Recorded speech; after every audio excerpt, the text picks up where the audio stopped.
Mi definición personal de cooperación es la siguiente. Una actividad cooperativa es aquella en la que todas las personas tienen un mismo objetivo y para conseguirlo todos necesariamente tienen que ayudarse.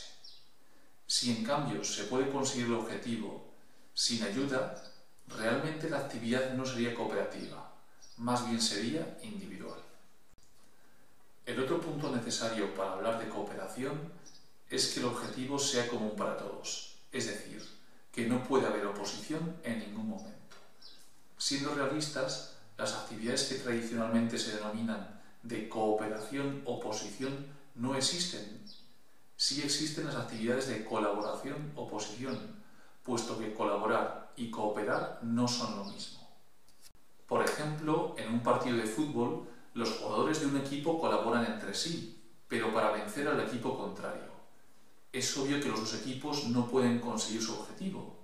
O gana uno o gana el otro.